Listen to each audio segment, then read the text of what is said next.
"I'm gonna go even harder to be my very best," Michael Gonzalez wrote on his Facebook page June 3rd, 2012. 5 days later, first responders were called to Michael's burning apartment in the early morning hours of June 8th. After the fire was extinguished, firefighters found the 24-year-old man dead on his kitchen floor of the small apartment he shared with Gina Vilio. Their apartment was located at 201 McCarrey Street in the Russian Jack neighborhood. He unfortunately died of smoke inhalation and severe burns. According to both Gina and Michael's Facebook pages, they were engaged, but Michael's fiancée was nowhere to be found. The fire not only destroyed the couple's apartment, but more than 15 other apartments were evacuated, others damaged. Some neighbors even trapped inside their homes, inhaling dangerous fumes until help arrived, sending some to the hospital for smoke inhalation as well. Police learned that the emergency contact listed on the lease was Michelle Vilio, Gina's mother. They contacted Michelle and learned that Gina was with her mom, and the two women returned back to the scene. Gina initially saying that Michael started the fire. However, later on, unexpectedly, Michelle would reach out to detectives with information about what happened at her daughter's apartment, telling the police that Gina confessed to her that she went to a gas station and obtained gas. She walked back home where Michael was asleep on the couch, pouring gas on and around the couch, leading to the front door, telling her mother she was standing there at the front door when she lit some paper on fire and tossed it into the apartment, igniting the gas, and awakening Michael, who she heard yell out, "Hot, hot." Gina said she closed the door with her fiancé still inside and ran. After learning of Gina's admission to her mother, detectives learned that she was being treated at the emergency room of Providence Hospital. And while there, Gina made admissions to staff about the fire that killed her fiancé. Detectives went to the hospital. After Gina was released, they re-interviewed her, and she was arrested afterwards. Gina was initially charged with first-degree murder, 2 counts of arson, and 2 counts of criminal mischief. She would spend years behind bars, and Michael's family would be forced to wait years before there would be any criminal closure for their beloved son, brother, uncle, and friend. Had I not come to jail, I would have failed in life because I had no strength. Mentally, emotionally, anything. I was doomed. When the first time I heard the word meth, I think I was 20. I didn't know that drug existed. I was clean for like 6 months, maybe 7 months. Went to a barbecue, and I knew there was gonna be drugs there. I told myself like, well, you didn't, but at the end of the day, I did. I got high. I never got that high before. It was a lot of meth I did. And after that night, something changed mentally for me.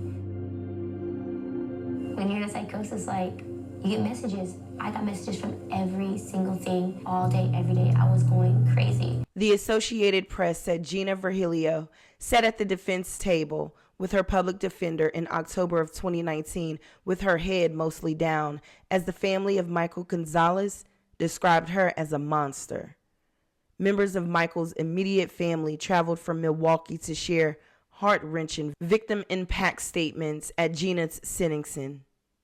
She pled guilty to 1 count of first-degree murder in April of that year, on the morning that her trial was set to begin. There was no motive indicated by the state. However, an Anchorage police detective recounted the timeline leading to Michael's death. The night before Michael was found, he and Gina had a party celebrating his 24th birthday. While he passed out or fell asleep on the couch early the next morning after drinking beer, Gina found a gas can, and that's when she decided to walk a quarter mile to the nearest gas station. When she got there, she only had 53 cents in her pocket. So the store clerk gave her $5 for gas. Michael's autopsy results showed no drugs in his system, but his blood alcohol content was 0.149, nearly twice the legal limit to drive. Gina tested negative for both drugs and alcohol. Before she was sentenced on October 14th, 2019, much like she described in the video you just watched. She told Judge Michael Wolverton that mental illness drove her to the act of murder, saying, "I hate me for what I did. I can never bring him back." There was no motive for the murder, which she called frustrating. "You can't make sense out of a mind that makes no sense. Everything that ever happened with my son, with Michael, it was from my mind. When you believe something, you act on those things." Gina's brother was in attendance to support her. He told the court that he was the closest to his sister out of the siblings. He testified that his sister began to change after she started experimenting with drugs. He said Gina disappeared for about 2 weeks in January of 2012, attending a meth-fueled party that began a 6-month decline into a drug psychosis that ended with Michael's murder. Her brother also shared that Gina had tried to kill her own child and became obsessed with fire. Gina's child was taken away from her by the state shortly before she set her apartment on fire. Custody was awarded to Michelle, Gina's mother. Remember, Gina tested negative of any drugs or alcohol after the fire. Michael's mom was so consumed with grief, she could find no relief 7 years after her son's death. One of Michael's brothers, who was serving in the Navy at the time, testified virtually. He explained as part of his duties he had to watch a video of a Jordanian pilot being burnt alive, and he said he knew his brother had felt the same horrific pain. Prosecutors recommended a range of 30 to 70 years in exchange for Gina's guilty plea to murder. The lesser charges were dropped in return. Anchorage Superior Court Judge Michael Wolverton sentenced Gina Vilio to 99 years with 39 years suspended. She also received 10 years of probation after her release. I believe as long as she gets out at a late enough age to where she's not a danger to me, my family, or society, I'm okay with it, Michael's youngest brother said. He was happy to have the 7-year ordeal over. Rest in peace to Michael Gonzalez.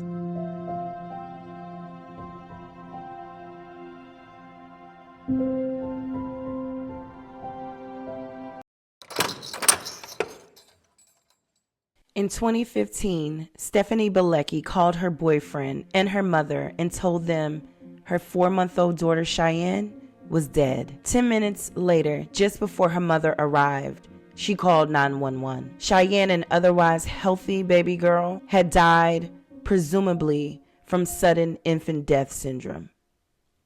2 years later, in November of 2017, while her husband was deployed, Stephanie attempted to call him, but instead called her in-laws. She reported that her 13-month-old daughter, Jasmine, was not breathing. And again, before family could arrive, Stephanie called 911. This time was different. An investigation ensued. Detectives discovered that in the hours before making phone calls to family and police, Stephanie had searched the internet with her cell phone for phrases like ways to suffocate, ways to kill a human with no proof, drugs that can kill people with no trade, can drowning show in an autopsy report, 16 steps to kill someone and not get caught. And there were other searches along those lines. Days later, Jasmine died. An autopsy would later show that Jasmine's cause of death was lack of oxygen. Of course, suspicions began to fuel investigators, and they started to believe that Stephanie was likely responsible for each of her daughter's deaths. The original investigation into Cheyenne's untimely death was reopened, and as a result of a lengthy investigation into the murders of her children, on August 29, 2018, Stephanie was indicted by a grand jury in Fairbanks.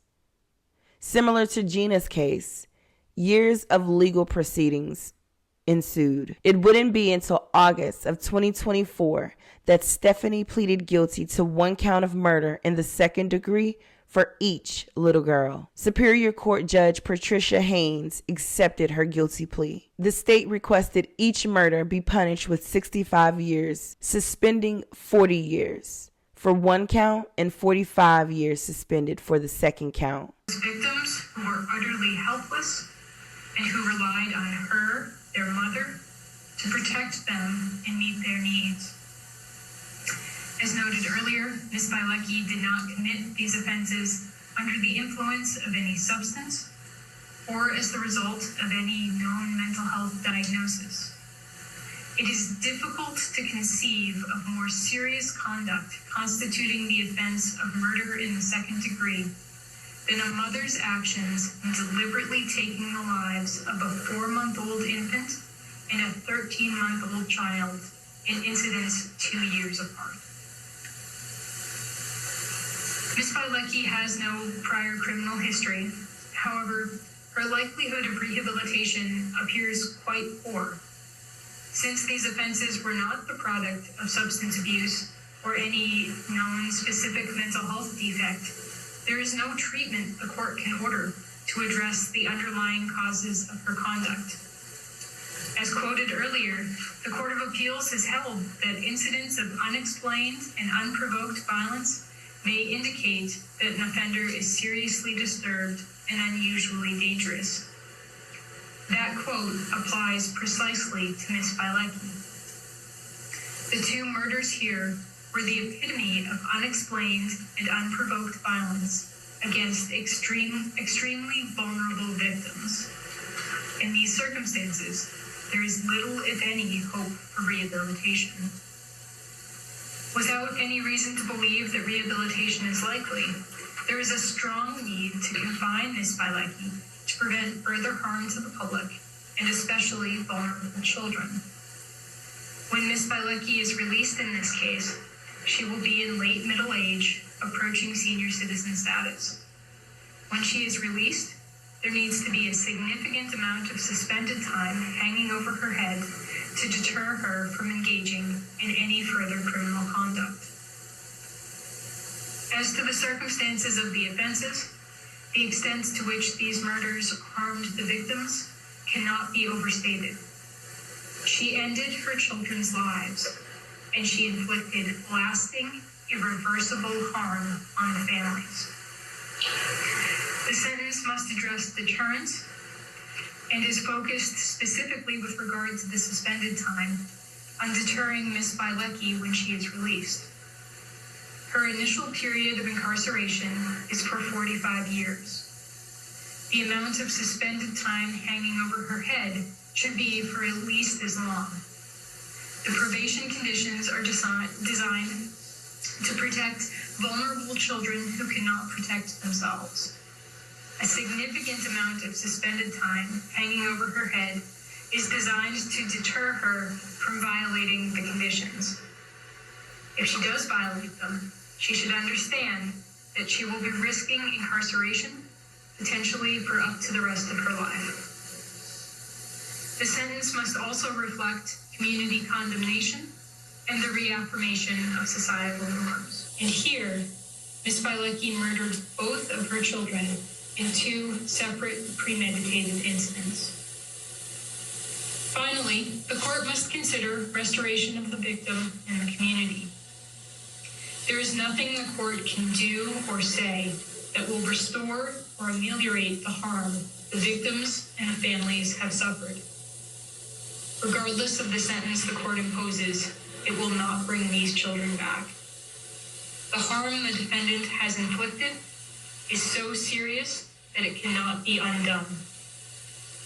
The only small way in which the sentence can further restoration is to include a restitution requirement for any counseling, funeral expenses, or other expenses the families may have incurred as a result of the offenses and may wish to seek through the state. After considering all of these factors, the court places the greatest weight on the seriousness of the offenses, the need for deterrence, and the fact that the unexplained and unprovoked violence underlying these crimes supports the conclusion that Ms. Bilecki is seriously disturbed and unusually dangerous. In these circumstances, the amount of suspended time must be significant enough to deter Ms. Bilecki from violating the conditions of her probation or endangering any vulnerable children in the future. If she serves 45 years and has only another 30 years of suspended time hanging over her head, she may feel that the bulk of her sentence is behind her. The suspended time imposed must be significant enough to deter Ms. Bilecki from committing any future crimes. In other words, not that the bulk of her sentence is behind her, but that an even greater sentence potentially awaits if she engages in future offenses. For these reasons, the court will impose sentence as follows.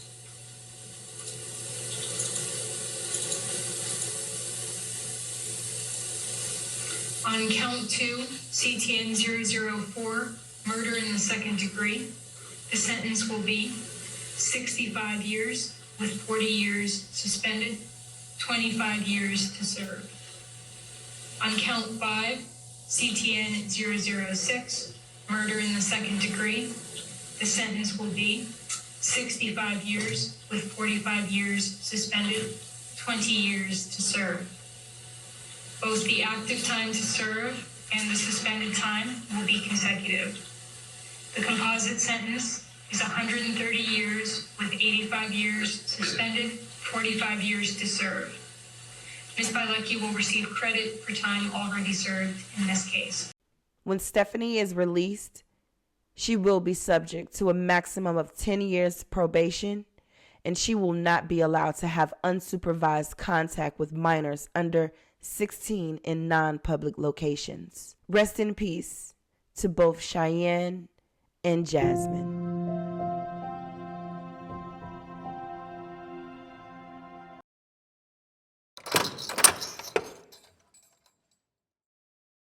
Lindsay Preshaw went on a stabbing spree in 2017 that started on November 27th. Police received a report of two women fighting. First responders found 57-year-old Jeanette Miller at the Alaskan Motel in South Fairbanks, gravely wounded. She was transported to Fairbanks Memorial Hospital where she later died. On November 28th, Fairbanks police received a report of a man bleeding at a home on South Cushman, which was just down the street from the Alaska Hotel. John Preshaw was pronounced dead upon police and paramedic arrival. 2 days later, Lindsay then went to an Esther woman's house and asked her for a dog leash. When the woman told her to leave, Lindsay stabbed the victim from behind. She then forced her into the passenger seat of her own truck, driving a short distance before letting her out in sub-zero temperatures, suffering from stab wounds to her face, back, and neck. Lindsay would then crash out in the woman's pickup truck on the Parks Highway. The victim, a 66-year-old female, was transported to Fairbanks Memorial Hospital and underwent surgery for life-threatening injuries. Lindsay was taken into custody by the Alaska State Troopers. She was located and arrested at milepost 309 of the Parks Highway. Now, police was already looking for Lindsay in relation to John's death, as well as a man named Simon. However, Simon was later located and no longer considered a suspect. John was Lindsay's half-brother, and they were also in a relationship and had children together.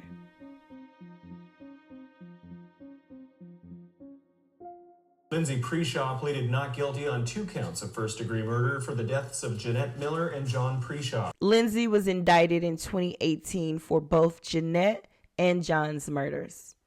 In 2019, Lindsay pleaded guilty for stabbing the 66-year-old woman and stealing her truck. Because she did not plea as part of a plea deal with the state, sentencing was left 100% up to the court. Lindsay was facing a potential 104 years. But the judge imposed a 43-year sentence for the November 29th, 2017 knife attack. According to the Alaska Judicial Online Database, there is a trial date setting conference scheduled for December 12, 2025 for Jeanette's murder case. Lindsay just had a status hearing on March 13th, 2025 in reference to John's case, and it looks like her defense requested to make the case records confidential. She's scheduled to appear back in court sometime in April 2025. Rest in peace to John Preshaw and Jeanette Miller.